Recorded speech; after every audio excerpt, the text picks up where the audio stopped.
Hello and welcome to Tools in the Shed, a podcast powered by CarsGuide, ready to rip into car stuff that's caught our eye this week. I'm CarsGuide Deputy Editor James, and with me is Senior Journalist Richard. Hi. And Adventure Editor Crafty. Hello. I'm more senior than Richard in terms of age. And experience. Aged and experience. This week, we're discussing what we now know to be the imminent arrival of the LandCruiser 300 series. We'll cover off 3 recent entrants to the CarsGuide garage, and we'll check in with our favourite friendly philosophical billionaire in this week's Muskwatch, so stay with us. But first of all, we're going to cut to the chase and the main topic of conversation for this week's podcast, which is an Andrew Chesterton story through the week, which pulls a few threads together in terms of he's been digging around and turning up a lot of little bits and pieces that add up to a pretty clear picture of when the much anticipated LC300 is going to arrive and some basic details about its spec. And this is a big deal, Crafty. It's kind of in your part of the world. The LC200's been with us for a while, but we're going to seemingly wave farewell to favourites like the V8 diesel engine, and other power plants will be forthcoming. What's your feeling in terms of what this vehicle has to do to maintain the LandCruiser mainstream legacy? It's it's like it's on the level of the Defender, the latest Defender, in that it's upset a lot of people. There are also a lot of people that are quite philosophical about it and say, look, that's progress. You've just got to move with it. And I'll still love the LandCruiser, and I'll still love the brand and that sort of thing. And there's a few other people that don't care about it really. Whatever, come see, come saw. I think it's a pretty big deal, and we did sort of flag this ages ago in news yarns, and we flagged it in our videos. It's your last chance to get into a V8 cruiser and that sort of thing. Yep. The new engine is, Chesto's been digging around, as you said. It's a 3.3 litre V6. Yeah.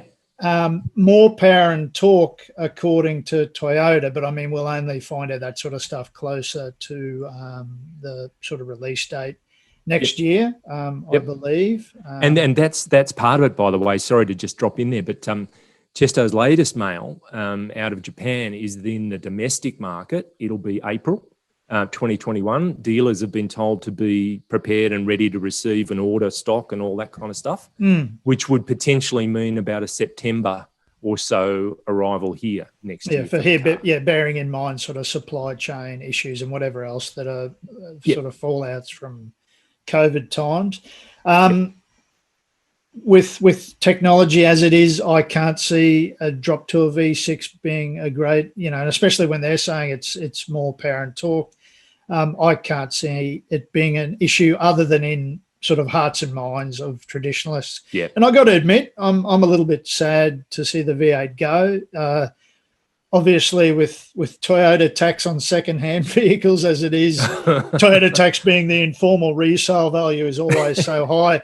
I think V8 LandCruisers will be at a premium, obviously, to be able to snap one of those up that's in good nick as a second-hand vehicle will be a tough ask.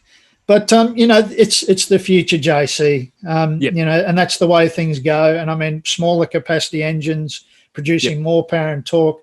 They're not. That's not a big surprise in this day and age. I suppose the thing that occurs to me, I don't know what your thoughts are, Richard, but to me, a smaller capacity engine producing more power and torque via whatever means, forced induction, is the way it's done. That to me brings up issues of stress over the longer period. That larger capacity naturally aspirated engines are typically less stressed, slightly lower compression, all of that stuff, and reliability and longevity has been such a hallmark of the LandCruiser that I can understand in people's minds might not be a thrilling prospect. So especially when they're sorry, Richard, I'm going to talk over you. No, you go. Because I'm more senior by about 40 years, but That makes you what, about 180. You are a vampire. In the shade, yes. Yeah, collectively we've got 400 years here under our belt, right. And about 359 years just from me alone. So yeah, yeah, and I mean obviously they are huge recreational towers. You know, you see them all the time with big boats, horse floats, trailers, everything else on the back, and certainly that is a valid concern. And I mean, that will only be evidenced further down the track when we see, you know, things perhaps coming to the fore later on when people are having strife, or hopefully not. But yeah. The oddball thing is that, for mine, the whole TNGA platform architecture that Toyota's been putting under everything from Supra to Yaris and on it goes. This new LandCruiser will allegedly have a TNGA, you know, new generation platform, but it's still body on frame. It's a ladder type setup. So I don't. It seems the whole concept of this TNGA is quite elastic in terms of where it goes. And there's also potentially a diesel hybrid that might be part of the whole makeup, which is another kind of culture shock for traditionalists to try and deal with.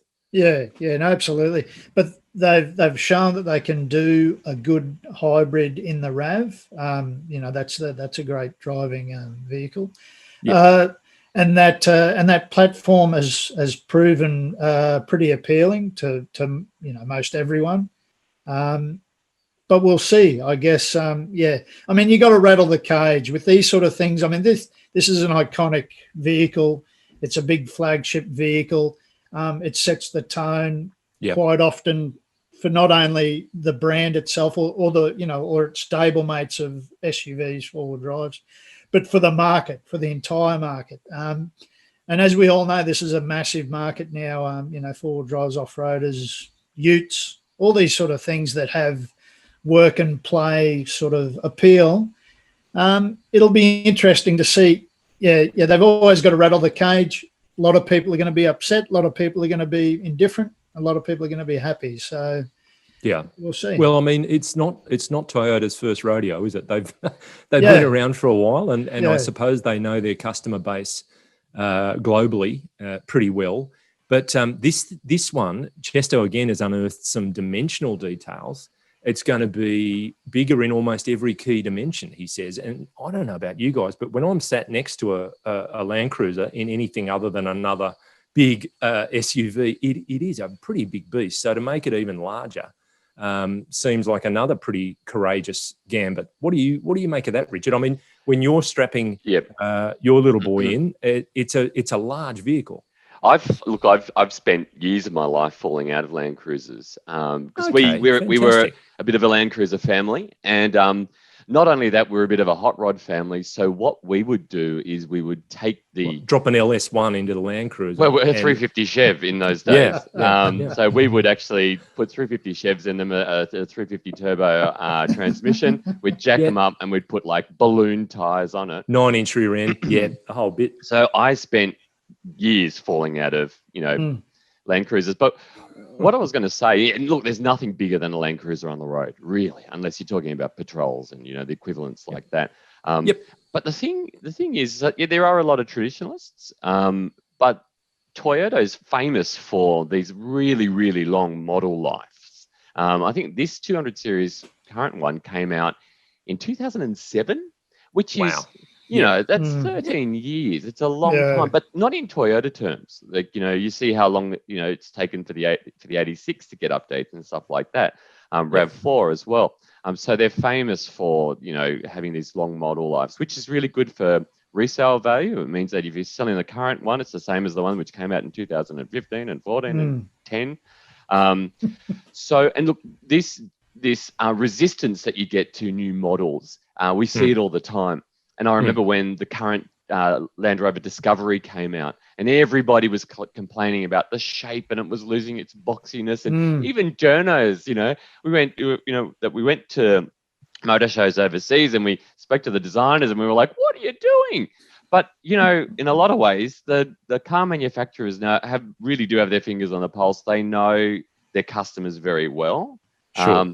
and they know that there might be a bit of resistance, but they also know that from the last model that they brought out, eventually they'll love it as well. Yeah. And I think the same situation with this 300 series. I imagine most people like to think of themselves as very flexible and very open-minded and open to change until something happens and your gut instinct takes over and you go, oh, I don't know about that. I'm not 100% sure, and this is probably a classic case in point.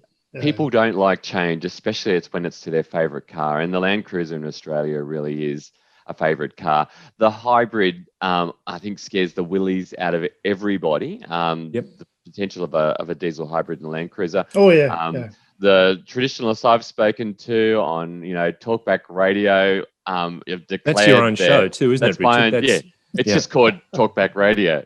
It's like a CB version. We just do it over the ham. It's just called Richard Hard Talk with Richard Berry. UHF 83. Talkback with Dick, I thought it was called. That's right. Dick That's Berry. right. Yeah. It is Dick Berry. Tune in, tune out. Tune in, drop out. That's right. Look, that's very resistant out there to a hybrid LandCruiser.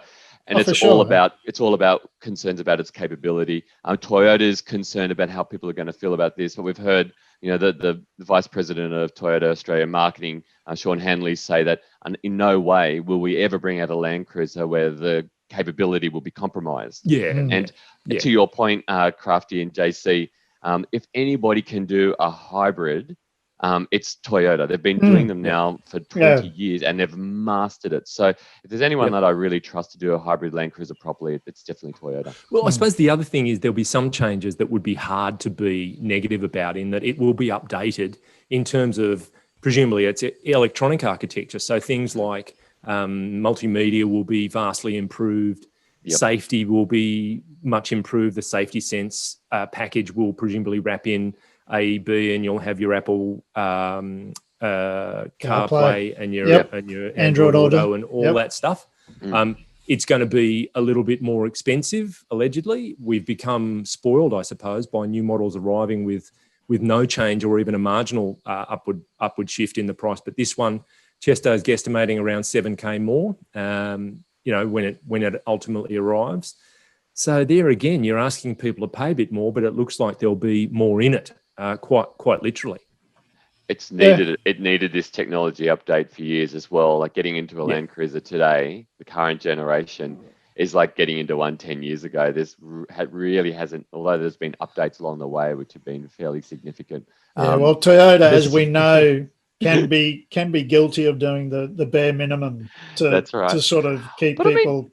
If it ain't broke, don't fix it, I think, is the Toyota philosophy. And it isn't broke, but they're updating it, and to the point where it needs a ladder frame chassis. That's really interesting because Defender went with a monocoque, and believed that they could actually still retain that flexibility and integrity for off-roading with a monocoque, but Toyota seems to think that the ladder frame is the way to go, which is obviously going to compromise your ride and your handling a little bit on the road, but will undoubtedly make it formidable off the road. Yeah. So and you're still going to have your 5 or 8 seat configuration available. It's going to be able to serve that big family or that recreational thing. Lots of people in the car. Let's get out there kind of thing as well. That won't change. Yeah, and there'll be the same, if not more, level variety of variants too. I reckon they'll introduce a few more, maybe sort of upper tier variants and that sort of thing, just to satisfy those with more expensive tastes among us, like Dick Berry. So what I want to know is the 200 series going to become an instant collector's item? The values are already going up and up and up. Yeah. Oh, absolutely. Last of the V8s. Yes, that's right. Yeah, well, you see, even now with second-hand vehicles, like the prices of them, again, because of the fallout of COVID times, I reckon, geez, you'd want to start saving your pennies, Richard, for a V8 Cruiser, second-hander. Yeah. Or probably with 500,000 Ks on. Yeah, or just buy a new one, put an LS engine in it. That's what my dad would do. 500,000 Ks, it's just run in, really. Yeah, that's just run in, it's just getting to the sweet spot. It's just warmed it up. Yeah. Absolutely. And look, like what you're mentioning earlier about how V6s and, smaller capacity engines still have the same outputs, but you've got to expect Maybe a even bit of more, stress. Yeah. That's exactly right. V8s, there's a saying that V8s, tick through the miles really slowly, and that is because they can sit on 110. They're only doing about 1,000 RPM, Yeah. so the miles tick over on them really slowly. Whereas when you're in a V6 or smaller capacity engines, they have to work really, really hard to tow and do the same To things do the that same job. V8s Yeah. just don't even seem to break a sweat over. Yeah. So, We've done some massive towing comparisons with the Patrol and the LandCruiser, the 200, and man, oh man, they're so relaxed and yeah, it's just stress-free, and they just handle it. And like you say, they just tick along. It's they're great. I think with towing, you want a draft horse, not a race horse. You know what I mean? You just want something which is strong So and slow. You're going to be towing a draft horse. So that means, is that a larger kind of float typically when you've got a draft horse? Very much so. You need a extended wheelbase with dualies at the back for a draft horse. A big Clydesdale or That's right. I'm a big particular fan of the Shire horse. That's one step up again. That's I love a Shire horse. Your double XL horse is your Shire horse. Now, unfortunately, I've only got a That's Shetland pony, so so to speak. We are talking about horses, aren't we? But all right. Well, look, I think we've gone well off track, which is perfect, and we'll leave it there. It'll be great to hear from listeners or viewers in terms of where they stand on this whole thing, whether they're ready to embrace. We'll get mail. Oh yeah, we will. Oh, yeah. We will. And it'll be gret to get it. Are you ready for this new LC300? Ready to embrace it, or are you bemoaning the fact that we're having a wave goodbye to the LC200? So we will move from there to our own garage. And Richard, yes, what we've been driving in recent times. And I'll start off with you. You've been in something that does not consume fossil fuels. Well, not directly. I was in an Audi e-tron 50 Quattro Sportback. Sorry, say again. Say again. I didn't catch any of that. Okay, so e-tron in Audi speak is electric. Quattro is obviously Audi speak for all-wheel drive. All-wheel drive, yeah. 50 these days, so you're going to be seeing the badges, or you've seen the badges on the back of Audis change. 50 refers to the output, and in this case, it's the smallest capacity battery for an Audi e-tron, and Sportback refers to it having like a coupe styling. So what it is it's actually a really large SUV. It's about the same size as the LandCruiser. It's 4.9 meters long, which is massive. There's also the Hunchback. There's the Sportback, the Hunchback. Yeah. Sorry, you were in the Sportback. Which is a bit of a Hunchback. It was an urban test. So with our urban tests, I live in the city. It's perfect for us. We live in an apartment. There's a small driveway at the back with off-street parking. You've got to charge it. So it's not a hybrid. It's an actual plug-in electric vehicle. So I was plugging it into we've got a power point in the driveway. I recommend that if you're going to buy an e-tron, you get a wall unit. Sean Cleary, who's the PR manager at Audi's, just told me that they're actually they're supplying e-tron owners with wall units for a limited time. So that's like a retail offer. Buy your e-tron and get a wall unit. Absolutely. So I'd absolutely go for that, because I got down to 50% charge and I plugged it onto the power point, and I was told that it was going to be 27 hours to top it up to full again. Yeah. So I left it on for 2 hours and I got 5% out of it, which is nice. Your complete range out of the small battery, when I charged it, came up to be 283 kilometers. That was fine for me. Over the week, I only spent 109 kilometers, because I'm, working from home. I'm driving to the preschool, dropping my son off, driving to the supermarket, coming back. I was probably only averaging about 20 Ks max a day. So, and it was perfect for that though. To drive, I thought it was fantastic. I've done urban tests with petrol cars, and I thought they were pretty good, but nothing beats an electric car in the city. It's just so smooth. It's so effortless. And if you've driven an electric car before, you know that instant torque provides shove, which is just amazing. Like I'm currently driving right now parked out the front. I can see it is a and it's got about the same amount of shove as this Audi e-tron. But the e-tron is there's no delay. There's a bit of turbo lag in that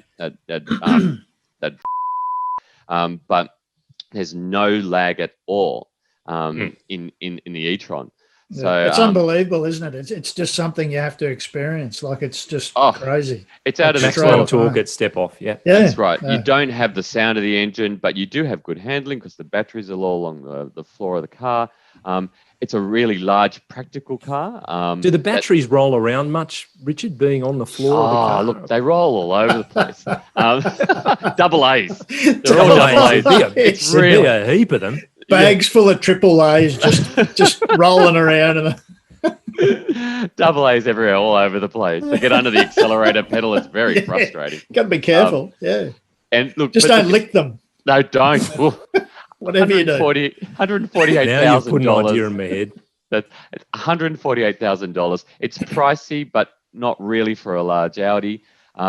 If I was in the market for an Audi Q7 or a Q5, SQ5 or something like that, I would suggest having a look at the e-tron.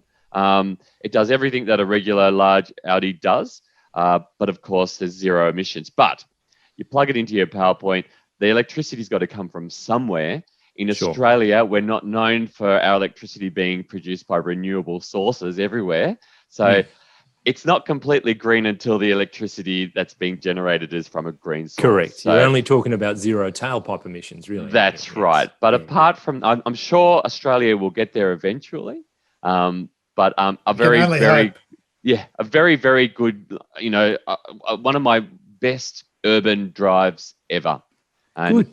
If you're worried about the range, you can go the 55, which has like a 400 kilometer range. So very good. Very really good. Enjoyed it. Okay. Super. Thank you, Richard. And Crafty, we'll move on to your good self. You've been in something to match your character and your personality. Tell us all about it. I rode around in the boot of the e-tron for the week. Richard had me tethered to the cargo net. Cargo net. Of course he did. Yes. Yeah. That cargo net's a hard thing to get out of, I tell you. Took me 7 days. No, I was in a HiLux Rugged X, the Ute. It's essentially the aftermarket Ute that you'd want, but you don't have to do any of the searching and the sourcing yourself. A lot of it's already on the vehicle. Had a lot of fun. Did a couple of days of really decent four-wheel driving. In terms of what it has, so it's an SR5 HiLux, but it's got rock sliders down the side. So not just side steps, they're fed income rock sliders. So if you get sort of pegged up on a rock shelf, it's not going to damage the panels because you're riding on the rock sliders. It's got decent bumpers front and rear, like really decent bumpers, not bull bars, but steel bumper. It's got very decent bash plates, so really solid. So if you do, they're the plates you remove to actually to bash someone. Road that's rage. right. Yeah, road that's rage. right. They're very handy in traffic. No, they're actually for when you eat. Of course, they are. No, they're and they're solid. They're very decent because oftentimes those things are seemingly afterthoughts on vehicles and can be easily damaged, and the metal pinches and it can cause problems. And really nice to drive. As I say, all the mechanicals of a standard HiLux SR5. It does have heavier duty coil springs at the front, just to even it out because it is a tiny bit heavier with the bumpers and the bash plates and that sort of thing on board. It does have a snorkel, so if you decide to pitch it into a water crossing, which we don't recommend because obviously you don't drive through floodwaters, but if you did, you'd be that gives you that little bit extra air intake sort of height, and so it really is a vehicle kitted out for hardcore four-wheel driving, without the necessity for you to buy the thing and then go to ARB or Ironman 4x4 or one of those mobs and leave it there for a week or a couple of weeks while they fit those things. It is a little bit more expensive. Is Rugged X dual cab only, I presume, Craft? Yeah, and auto only. So And auto only. Okay. Yeah.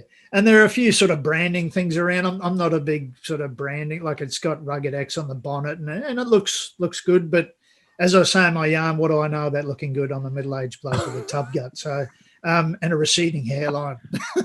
Said goodbye to me long ago. People pay good money for that, Crafty. That's right. Yeah. But it drew a couple of appraising looks around town, or maybe that was me. I don't know. Could be. I mean, yes, it's pretty common. But it's one of those vehicles that you do. People go past and go, "Oh wow, geez, RB must have really got stuck into that," but they haven't, because it's already like that as standard. So. And you were going to mention there's a bit of a premium to be paid, though, Crafty. Oh, there is. It is. I'm just trying to check the price as of yesterday. It's about. You'll pay about. Can you just play some music while I was going to say, Jason. Go from it. Jason. No, it's 70 grand. 70 grand. Yeah, right. 70 grand. So it's up there, sort of. The Raptor's about 75, 76. The Nissan N-Trek Warrior, is Warrior. is that's about 70. That's right. Yeah. Is about 70. So it's around that realm. So it's kind of what you expect. It's a whole lot more than a sticker pack. Like, people look at these things and go, oh, they're throwing a couple of stickers. A whole lot more than a sticker pack, obviously. Yep.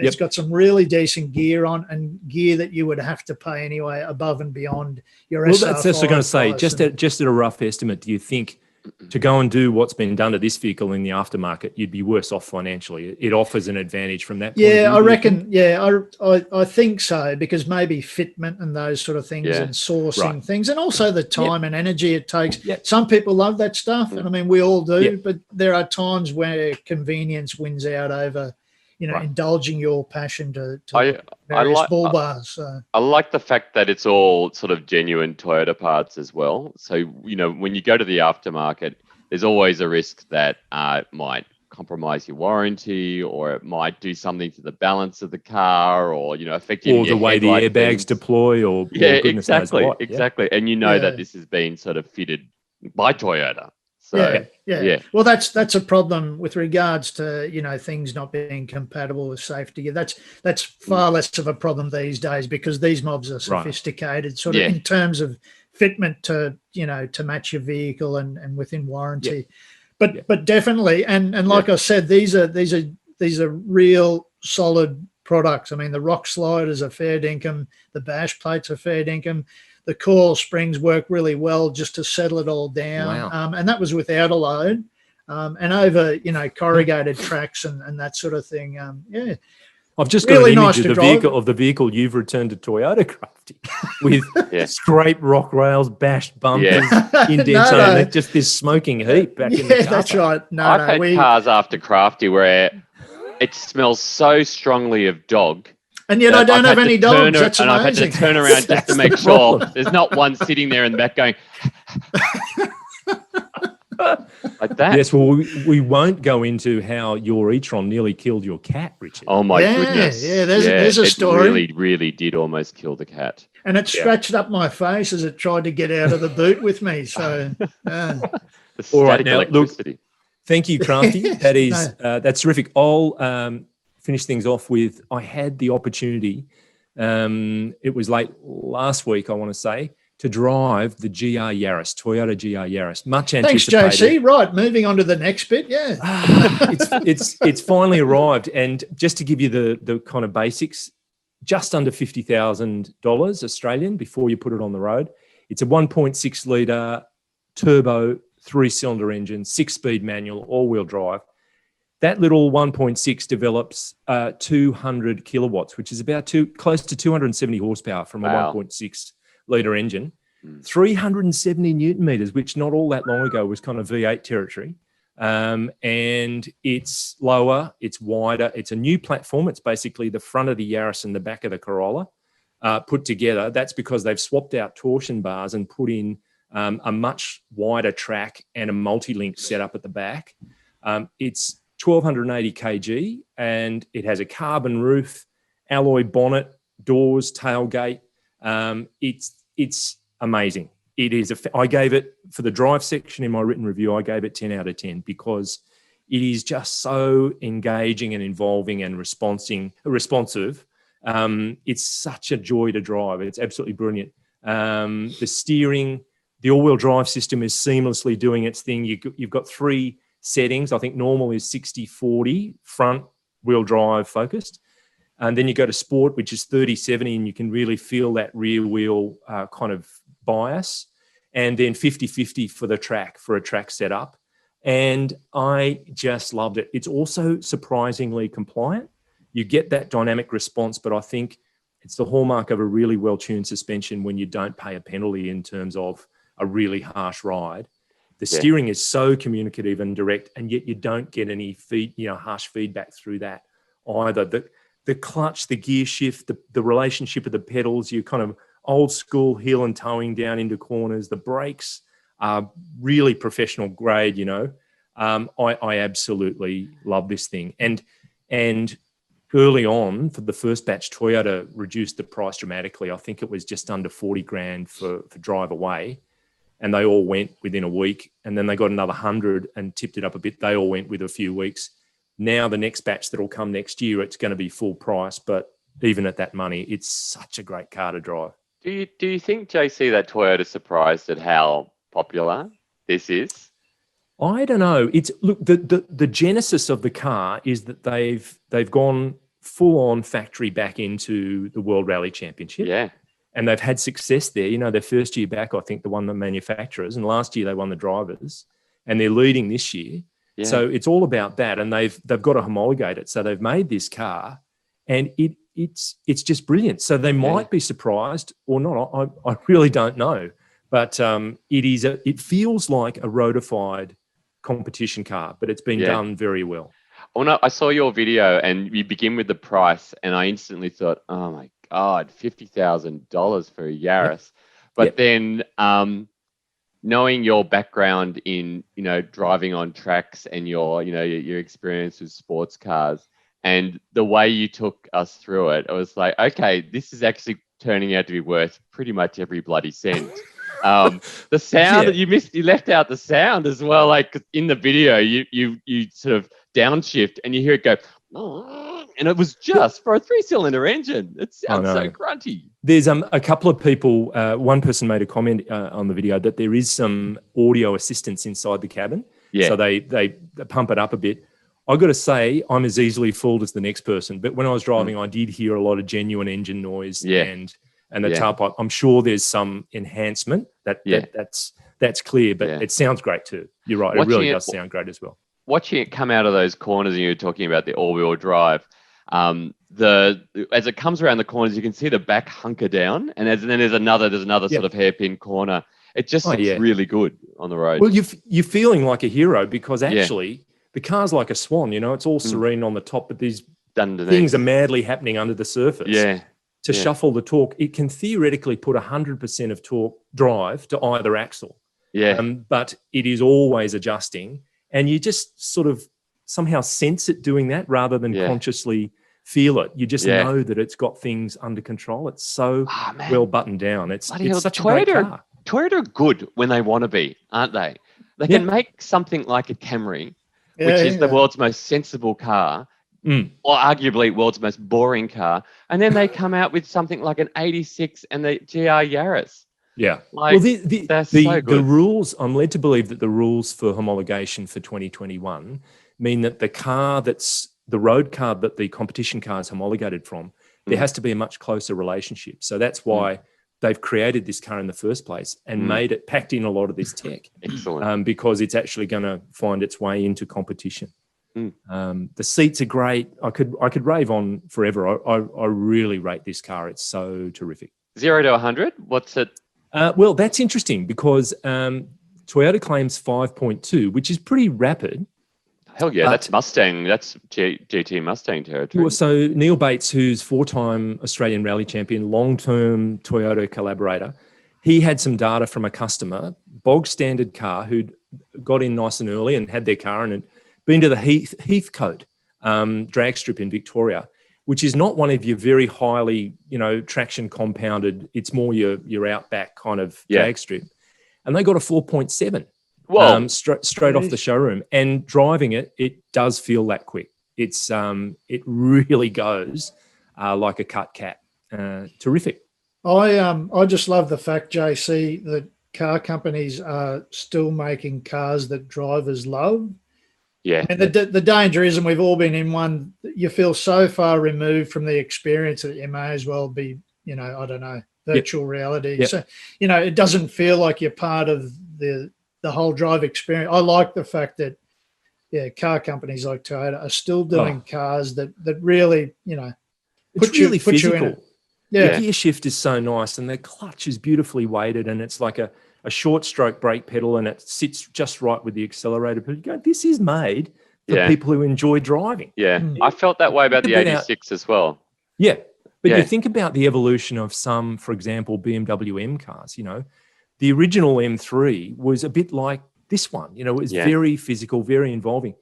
If you jump into an M5 now, it's quite a remote experience. It's also big and heavy, and it's meant for kind of blasting down the Autobahn as opposed to carving your favorite B road. It's changed dramatically over time, but Toyota's reeled all that back in and created this one.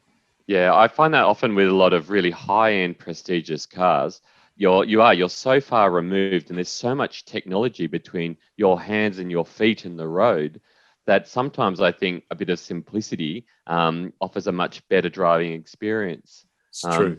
I mean, it's harder to make a very simple car because you have imperatives around safety, particularly, and the car's crashworthiness, and you have to put a whole bunch of stuff into a modern car. So does it have all the, what's the ANCAP rating for it? It won't be. It's a small volume car. It won't be ANCAP assessed, but it does have AEB. It has a lot of more recent tech that you'd expect. It's got 6 airbags.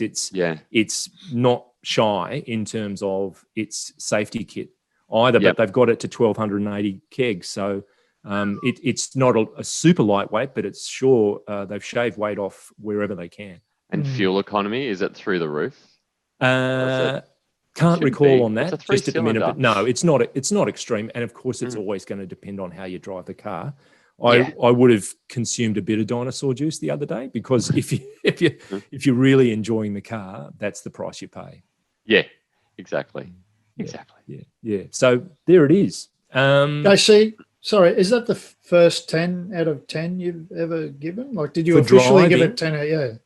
The overall car scored, I think, an 8.3 because things like practicality, even in its category, it's got a very small boot, and you can flop the seats down and fit a lot of stuff in. But you know what I mean. So I don't know. I may have, but I couldn't really fault it. The only problem I had is the rear view mirror inside the car is quite large, and the windscreen is quite short. So when you're lining up a Apex in left-handers, you're kind of going, oh, I want to see the road ahead. That's the only quibble I could find, really, in the driving of the car. Okay. I love this. You're really kind of splitting hairs when you're doing that. It's actually, the Toyota Yaris is only 0.3 of a second slower to 100 Ks than the 718 Spider that I tested 2 weeks ago. There you go. And there's about $200,000 in price difference there as well. So, with apologies for the gushing rant, but having driven it, I love it. I love it. It's terrific. I didn't get that impression, mate. That wasn't obvious. I mean, choose your words next time. JC I will. Okay, I'll try and pump it up a bit, and get a bit more enthusiasm. And gush about something that's under $500,000. I think you've just been out of a Rolls Royce as well. Extraordinary. Did that get a 10 out of 10 for driving? No, it got a 10 out of 10 for value. Get out! What? I did. $628,000 car, and I gave it 10 out of 10 for value. You got to read the story. Nothing's worth $600,000. I've justified it 6 ways to Sunday. Have a read. Jeez. All right. JC's the only bloke I know who proceeds everything he says with tally ho and a bing bang bosh. Let's go. Old bean. Chocks away. Okay, ready for the off. Here we go on feedback from last week's episode. Feedback. And the guys were talking about the prospect, and it's very much a real prospect, of Hyundai Utes of different types. You're more light-duty, city-fied Santa Cruz type Hyundai Ute, and a bigger, beefier one for more traditional Ute type work, and similar from Kia. And we got a lot of feedback. And Wayne Zodiac, what a great name that is. That sounds like something out of a gumshoe detective novel. Yeah. Says he's always wanted someone to build a small Ute like the Jumbuck. The Proton Jumbuck. Yeah. Budget Ute, low cost, 4-cylinder petrol, low running and servicing costs. Keep your diesels. They're no good for day-to-day urban driving because of issues like DPFs, the diesel particulate filters. If companies like MG can make an SUV for $15,900, I can't see why companies like Kia can't fill this market. And I am so with him. The Jumbuck and the Subaru Brumby, which I think the Brat in the US and some other markets. And funnily enough, in just thinking about this, I went off to the always reliable Wikipedia. And according to it, the Brumby was never sold in the domestic market in Japan. So private imports of these into Japan are a bit of a specialty. But there's got to be a market for something like that. There was the little known Mahindra Dick Berry that did pretty well up in Queensland. Had a terrible ride and a 3-speed manual only available. Small volume import. Very small. 0 to 100 in 12.9 seconds. Grudland74 says, yes, definitely sign up for a Santa Cruz N-Line. Bring it here, it will sell. And we had our wheel love, which I presume means rear wheel love. He reckons it's mad that Kia and Hyundai aren't bringing a pickup truck to the USA, and they'd buy one for sure. So there you go. Once you start to open up the American market. Andrew Frankel said, visually needs to look tough and not polarizing. Mechanically, trumping HiLux is easy. Everyone else already does it. Controversial, very provocative statement. I think that's one of the reasons why the BT50 might struggle, is that it looks a bit posh at the front. Right. Well, it's car-like, isn't it? That's very car-like. That was my my sort of con about it, was that it does look very, very car-like. And I remember, Crafty, when you were driving the X-Class, it wasn't posh enough. The interior wasn't. The interior was shocking. It was shocking. The bits were falling off. I'm looking forward to is it Tarkan, a Hyundai Tarkan, which is going to be coming out, which is going to be the HiLux rival, supposedly the name of it. I think that would keep Toyota executives awake at night. Well, the last week, I know the guys were talking about, look, Hyundai has a bit of a head start in that they've done such a good job in this market in Australia with the iLoad, setting up that commercial part of the brand that a Ute slips in there relatively easily. There's not as much ground to break in convincing people that the brand's ready to deliver that kind of vehicle. Yep. And look, you got i30, which has become, a household item basically in Australia, as well as a small hatch, and Santa Fe's massive too. I think they'll have no problem at all cracking that Ute market. It's not like it'll be like, what, a Hyundai Ute. It's going to be more like, finally it's here. So, exactly. Why hasn't it happened ages ago? Good point. Raucous 919 or 919, maybe it's a Porsche 919. It just says chop the back off the Sportage. And I reckon that's it. They just need to get out the gas axe, shape it around the back, and the job is done. And I would say also the Telluride, which is the big Kia SUV, it's got the underpinnings that you would think would do it. And possibly that's exactly what they're working on. But those two, I get you, Raucous. We could ask our lovely listeners and viewers out there, what car would you utify? Or what SUV would you utify out there? Good idea. That would be fun. Would be fun. Sorrento. Ghost. Yeah. Ghost. Yes. David Hall says, let's face it, Hyundai Kia in anything they do will be a force, and it could mean the end of Mazda and Nissan. So he's seeing automotive Armageddon here when these commercial vehicles start to arrive, which is a big call. But to your point, Richard, I suppose there will be some very big wigs in certain car companies looking over their shoulder once these light commercial utes arrive. Absolutely, Rams and F-150s and then you don't even get to Rivian. Rivian's going to be here in a couple of years' time, and that's going to make everybody review how they do a ute too. So yeah. That's true. That's true. I'll put in my order for a Cybertruck too. So good. I want to see. Yeah. I want to see Crafty do the first review of a Cybertruck. The three motor Cybertruck. So yes, fantastic. That'll go vertical. Can you wrap yourself in alfoil, Crafty, when you do it? Yes. I just an generally down flower pot on your head. Yeah. I generally get around like that anyway, Richard. So it wouldn't be a problem. That's how I was dressed when I was in the boot. So with the cat. Now, Marco VESS, and apologies, Marco, we'd been calling you Marco Vess. Oh, no, it's a Commodore reference. He straightened us out and told us it's actually Marco VESS.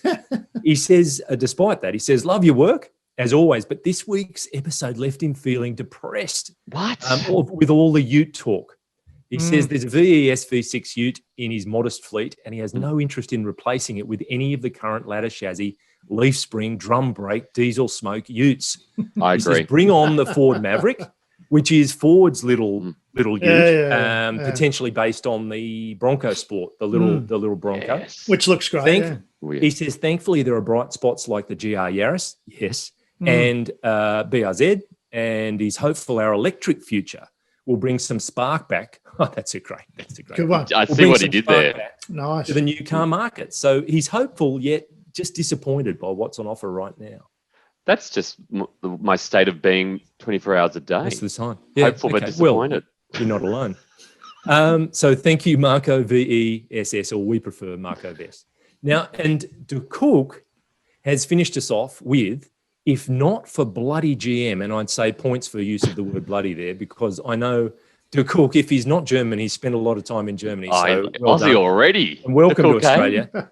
And all folks wanting SUVs, if they kept Falcon and Commodore utes alive for just a bit longer, they would have been ahead of the curve now. It is kind of ironic that we're talking about these lighter duty utes. Yes. And Holden ute and Falcon ute were around for the longest time. Long ago. He's a genius, De Cook, eh? De Cook. Sorry. Is he now De Cook, eh? No, he always has been. Is he French? And I always thought it was his DJ name. But on the wheels of steel. He corrected me, didn't he? Wow. Oh, he did. Yeah. Now, speaking of genius, it's time for Muskwatch.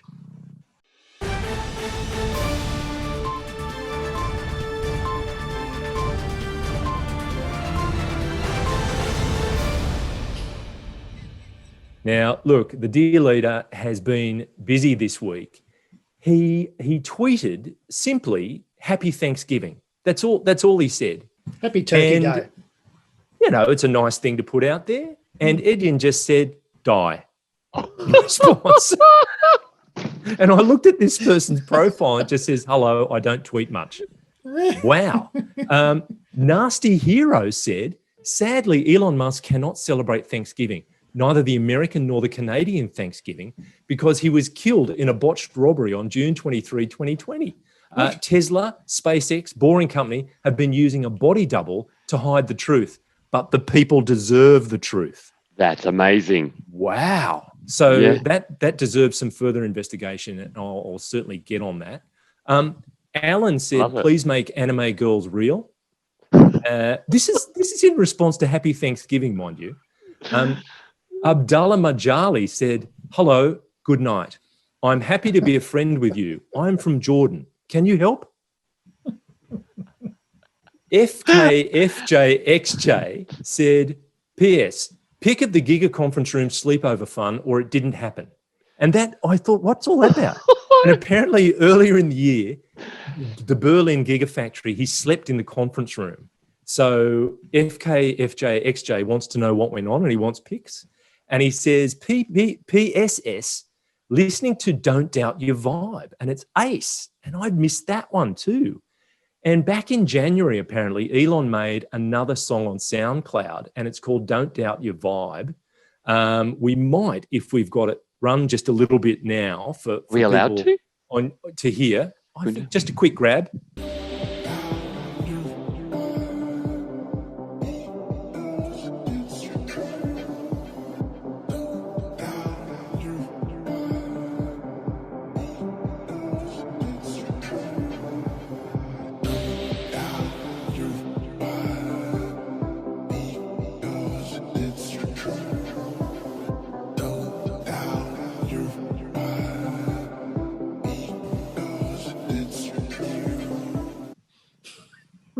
Fantastic. And it's a follow-up to R.I.P. Harambe, obviously, where he was bemoaning the death of a particular gorilla. But there you go. And he also put it out there. He got in a much more philosophical mood. And he a pair of tweets, he said, "Science is discovering the essential truths about what exists in the universe. Engineering is about creating things that never existed." And then he followed that with, "Much of what people think of as science is actually engineering. For example, no such thing as a rocket scientist, only rocket engineers. The latter is who put humans on the moon." Right. So he's out there trying to create some definition of these disciplines. Setting the record straight. GI Jack said, "On a scale from 1 to Hunter Thompson, how high are you? And where can I get the good stuff?" I love that. On a scale from 1 to Hunter Thompson. That's brilliant. So good. Then Cyril Vuk, sorry, the best way I can pronounce it, said, "By the way, Chernobyl was also caused by overconfident engineers. It's true engineers build and run humongous complex systems, but basically physicists form the foundations for these systems. Physics rules the entire world." So cop that. Physics Elon. rules okay. And Fernando says, "You're going to end up bringing aliens to our planet. Just keep building your cars, please." And I thought that's a fair enough request. And then Stemlord finished it off by saying, "Can you at least acknowledge that you are paraphrasing von Karman, you massive baby?" So just to clarify, were these all in response to his happy Thanksgiving? Yeah. No, the first lot were were. Thanksgiving. Okay, right. This was about his science versus engineering. Okay. This is the world that he inhabits, Wow. where people just want to have a go. And it's also Twitter. Yeah. But in terms of the Tesla share price, it was $568, nearly $69 last week. It's $574, so a fractional increase. It hit a high of $602 last weekend. But according to an article in the Sydney Morning Herald, Elon has sent an email to Tesla staff that warns of the share price being tanked if people don't keep their focus. Tesla chief Elon Musk warned in an internal email his company's rallying shares could get crushed if investors start to worry about the electric car manufacturer's ability to deliver on profit expectations. So this is coming up at the end of the year. Will they build, a certain number of cars by the end of the year? Musk urged employees to stay focused on cutting costs and prevent a reversal in Tesla's soaring stock price in an email sent Tuesday, as the California-based company works to meet a target of delivering 500,000 cars this year. And he said, "When looking at our actual profitability, it is very low at around 1% for the past year. Investors are giving us a lot of credit for future profitability. But if at any point they conclude that's not going to happen, our stock will immediately get crushed like a souffle under a sledgehammer," Musk wrote in the email. So now he's got to know that anything he sends out to staff is going to find its way out into the real world. And he's saying he's worried that people are going to be disappointed potentially by a profit announcement that they might make. Very, very interesting. It's interesting, isn't it? Because I would say that Tesla's share price hinges more on the unpredictability of Elon Musk on Twitter than its executives, who are probably overworked and incredibly focused as it is. So if I got that email from, Elon Musk and I worked at Tesla, I'd be like, "Oh, geez, all I've been doing for the last 18 months is focusing." Exactly that. Wind it back on Twitter and we might be able to keep it stable. You'd be a little bit annoyed, wouldn't you? You'd be a little bit annoyed. Good point.